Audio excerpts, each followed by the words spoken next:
কত রকম ঘটনা ঘটতেছে যে সেগুলো নিয়ে কথা বলতেই হয়। তাই অনেকগুলো বিষয় যেগুলো নিয়ে কথা বলবো বলে মনে করছিলাম আর কওয়া হয় না। যাই হোক, আজকের আলাপ আমরা শুরু করি তৌহিদি জনতা নিয়ে। আমরা আর এক গ্যাঞ্জামের মধ্যে পড়েছি। নানা জায়গায় জনতা হামলায় পড়তেছে, নানা রকম ঘটনা ঘটতেছে। বাঙ্গু সেকুলারেরা নাম দিচ্ছে তৌহিদি জনতা। এর মধ্যে কয়টা ঘটনা ঘটছে যে ঘটনাগুলো একটার সাথে আবার আর একটা সম্পর্কযুক্ত, একই রকম ঘটনা। এ ওরে দোষ দেয়, সে তারে দোষ দেয়। আসেন প্রথম থেকে ঘটনাগুলো দেখি। প্রথমে এই 34 সেকেন্ডের ভিডিওটা দেখেন। ছিন্ন করে দিতে চায় দেশের বুক থেকে, সেই শোককে আজকে তারা বিভাজিত করছে। প্রধানমন্ত্রী এই শোক একটা সন্তানের শোক নয়, এই শোক অগণিত অজস্র পরিবারের এক নদী শোক। এই শোকের রক্তে আমরা অবগাহন করেছি, বিজয় আমাদের হবেই, লড়াই চলবে। এই লড়াইয়ে বাংলাদেশের বিজয় অনিবার্য। এটা 3রা আগস্ট 2024-এর ভিডিও। দেখলেন তো, যিনি বক্তৃতা দিচ্ছেন, ভালো বক্তৃতা দিচ্ছেন কলে, উনি আমার বন্ধু। আমরা একসাথে রাজনীতি করেছি রাজশাহীতে। পিছনে লাল পোস্টার হাতে যে মেয়েটা না, সেটা আমার ওই বন্ধুরই মেয়ে।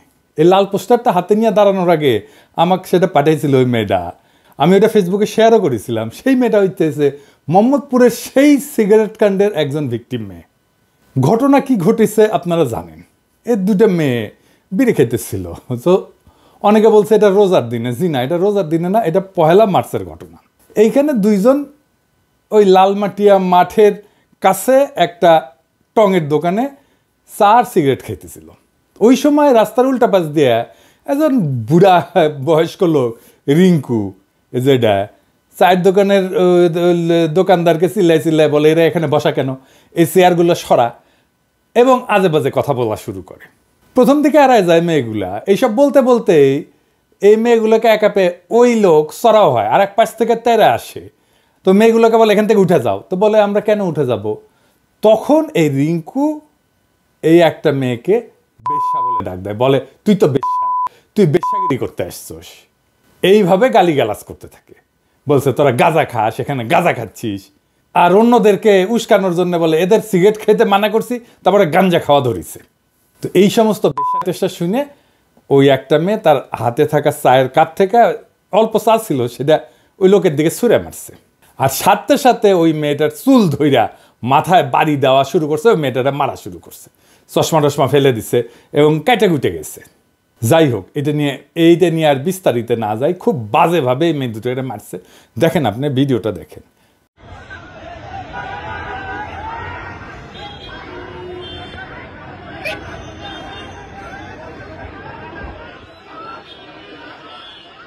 তারপরে মেয়েদের গার্জেন টার্জেন চলে আসে, কিন্তু এই গার্জেনদের সামনে এদেরকে মারা হয়, থানায় টানায় নিয়ে যাওয়া হয়।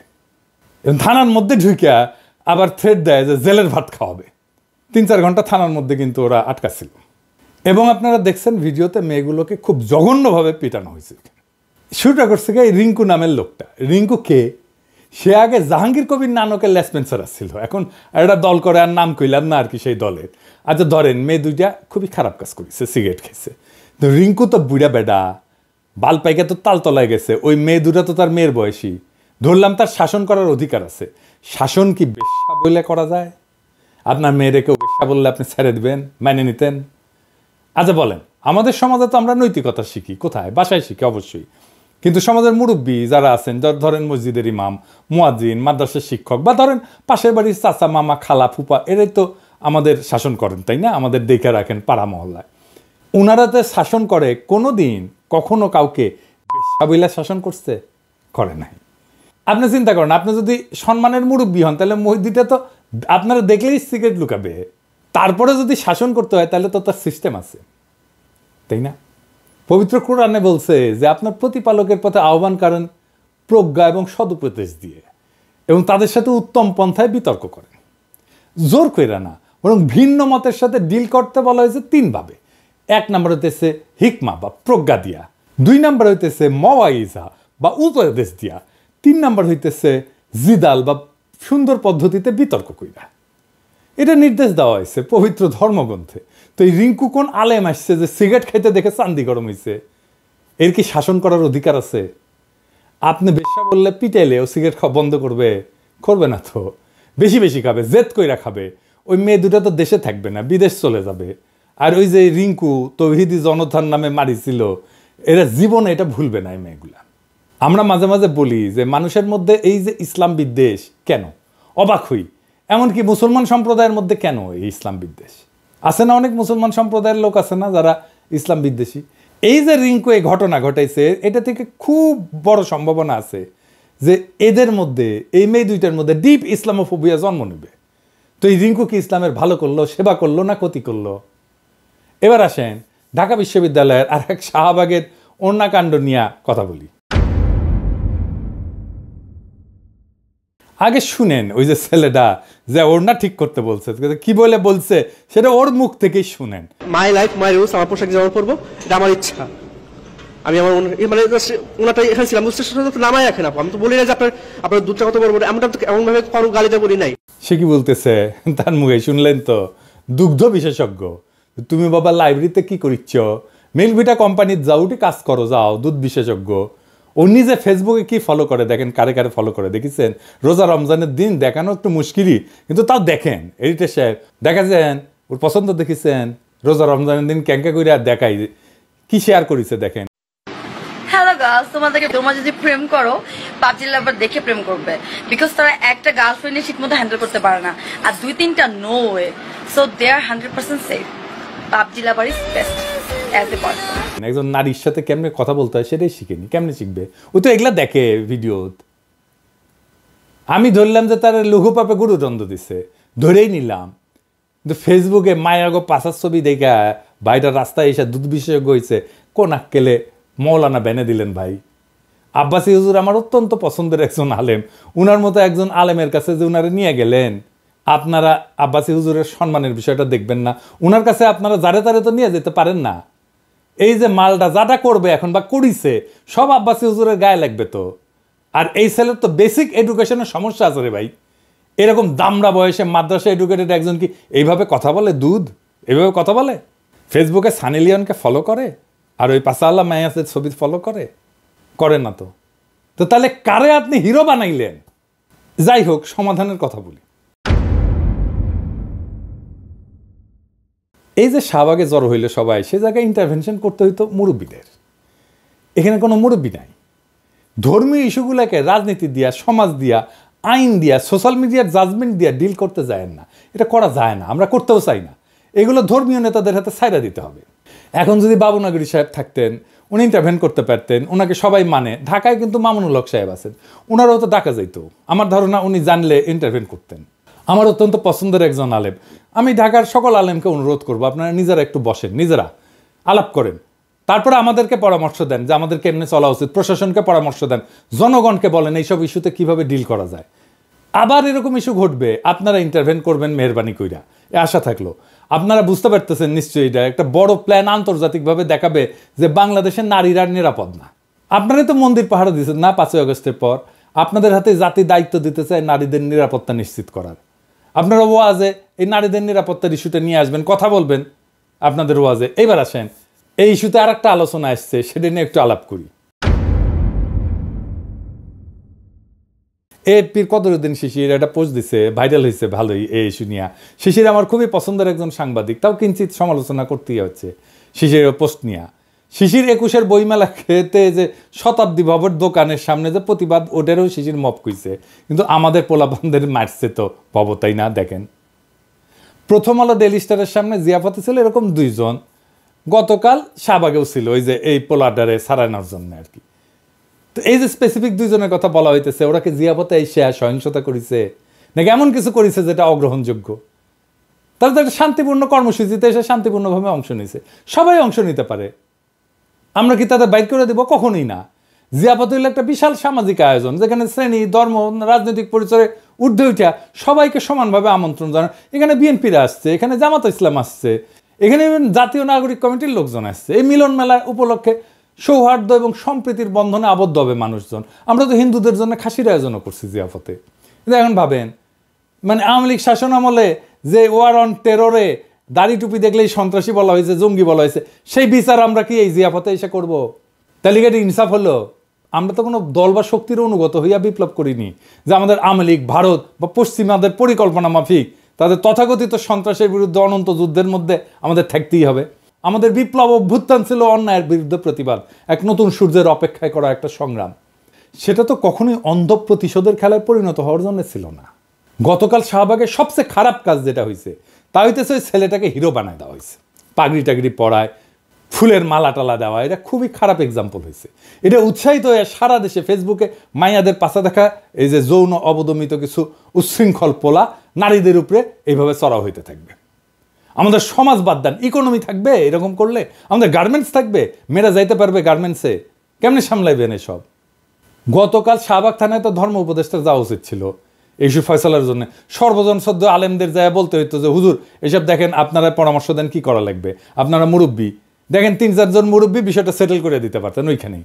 আমি ধর্ম উপদেষ্টা হইলে বা স্বরাষ্ট্র উপদেষ্টা হইলে তাই করতাম, ওনারা ফয়সালা করে দিতেন, আমি ওনাদের বসতে দিয়ে পাশে দাঁড়ায় থাকতাম, লিটারারি দাঁড়ায় থাকতাম, আক্ষরিক অর্থে দাঁড়ায় থাকতাম, এইটা বুঝাইতে যে ওনারা আমারও মুরব্বী।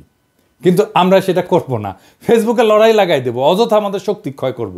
একটা জাতির ক্রিয়েটিভ এনার্জি আমরা কত অল্পেই খরচা করে ফেলি। আমাদের উপদেষ্টা পরিষদের সবচেয়ে বড় ব্যর্থতা হচ্ছে যে সিচুয়েশন ট্যাকেল করার মতো স্ট্র্যাটেজিক ইন্টারভেনশন কি হইতে পারে সেটা পরামর্শ দেওয়ার মতো একজনও নাই। আমি যদি গতকালের টাইম মতো ঘটনা জানতে পারলাম না, তাহলে সংশ্লিষ্টদের এই পরামর্শই দিতাম। ওনারা তো আবার গাড্ডায় না পড়লে পর্যন্ত পরামর্শ চান না। এই জুলাই আগস্ট বিপ্লব ধ্বংস হইয়া যেত, আমরা সফলই হইতে পারতাম না যদি নারীরা রাস্তায় নামে না আসতো। তখন তো ভাইরা ওই নারীর ওড়নার নিচেই লুকে যান বাঁচেছিলেন। কোন নারী বুক দিয়া তার ভাইদের ঠেকায় নাই? এই নারীরাই বিরান রাজপথে ভাইয়ের লাশ কাঁধে নিয়া মিছিল কইরা আমাদের বিবেককে জাগাইছে। দেখেন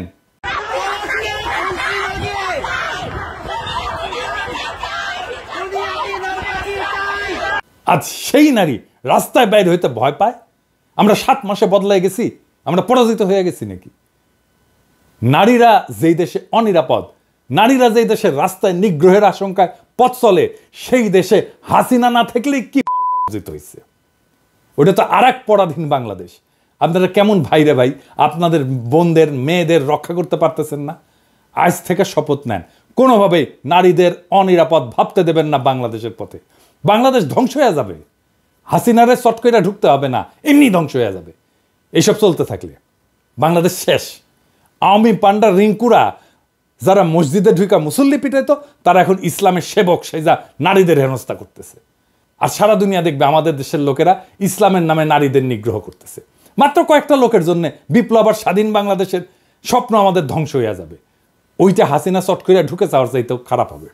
আর একবার যদি ইন্ডিয়া চান্স পায় না বাংলাদেশে ঢুকা, তাহলে এইবার আর ভুল করবে না, হায়দ্রাবাদ বা কাশ্মীর বানায় দেবে, খায়া ফেলবে একেবারে। এটা মাথায় রেখেন। মাইয়াদের রাস্তায় পোশাক নিয়ে নসিহত দাও তো দূর কি বাদ, নিজের নামাজের সেজদায় গেলে মোদির ঠোলা পাছায় লাথি দিয়ে উঠাই দেবে। ওই ভবিষ্যৎ যদি না চান তাহলে এক্ষুনি রুইখা দাঁড়ান নারী নিগ্রহের বিরুদ্ধে। নারীরা যদি ঘর থেকে বাইরে হতে ভয় পায়, তাহলে মনে রাখেন বাংলাদেশে ইন্ডিয়ার রাজত্ব শুরু হয়ে গেছে। তাহলে কারা বাংলাদেশে হাসিনার অসমাপ্ত কাজ সমাপ্ত করে দিতে চায় তাদের চিনে রাখবেন। এইবার আসেন জুলাইয়ের একটা গল্প বলি। এখনো পর্যন্ত চিটাগাং মেডিকেলে ভর্তি থাকা সর্বশেষ এবং জুলাইয়ের একমাত্র আহত গাজী মেহেদী হাসান। 5ই আগস্ট মনসুরাবাদে তিনি পায়ুপথে গুলিবিদ্ধ হন। মেহেদীর বিবরণ অনুযায়ী সেই দিন বৃষ্টির মতো গুলি করতেছিল পুলিশ মনসুরাবাদে। আসরের নামাজ পড়ে মাত্র বিজয় মিছিলে নামা মেহেদীকে পেছন থেকে গুলি করা হয়।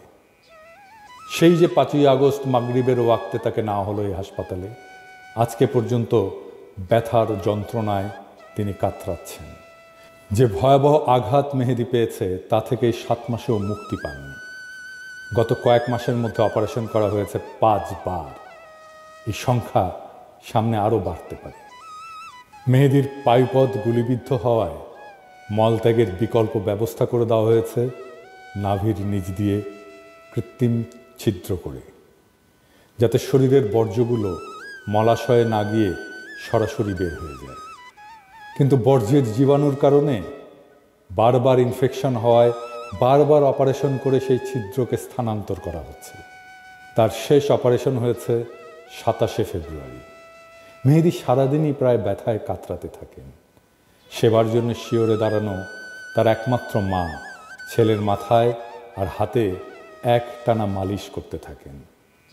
মেহেদী পেশায় ছিলেন ড্রাইভার, তার উপার্জনেই পরিবারের খরচ চলত। পুলিশের নৃশংসতায় এই গাজী এমন এক করুণ দশা উপনীত হয়েছে যে তার আসলে উন্নত চিকিৎসারও কোনো সুযোগ নেই। মেহেদীর পায়ুপথ এবং তলপেটে থাকা সেলাইগুলো যতদিন ঠিক না হবে, যতদিন স্বাভাবিক জীবনে সে ফিরে না আসবে, ততদিন এভাবেই সে ছটফটিয়ে দিন কাটিয়ে দেবে। আমরা কি মেহেদীদের বীরত্বের ইতিহাস জাতিকে জানাবো, নাকি দুগ্ধ বিশেষজ্ঞদের হিরো বানায় বিপ্লবের সাথে বিশ্বাসঘাতকতা করব? সেই বিচারের ভার আপনাদের উপরেই দিলাম। এই দেশেই 5ই আগস্টের স্বাধীনতা, গণতন্ত্র এবং ন্যায় বিচারের স্বপ্ন প্রতিষ্ঠিত হয়েছিল। আজ সেই স্বপ্ন কিভাবে ধূলিসাৎ হচ্ছে তা আমাদের চারপাশে স্পষ্ট। নারীর নিরাপত্তা নিশ্চিত না হলে, সমাজে সহনশীলতা না থাকলে আমাদের নবলব্ধ স্বাধীনতা শুধুই নামমাত্র স্বাধীনতা হয়ে থাকবে। যদি এই অবস্থা চলতে থাকে তাহলে একদিন বাংলাদেশ সত্যিকার অর্থেই এক নতুন দাসত্বের শৃঙ্খলে আবদ্ধ হবে, যেখানে মানুষ মানুষকে শাসন করবে অত্যাচারের নামে, ধর্মকে ব্যবহার করবে ক্ষমতার হাতিয়ার হিসেবে, আর ন্যায় বিচার থাকবে কেবল কাগজের পাতায়। আজ সময় এসেছে রুখে দাঁড়ানোর।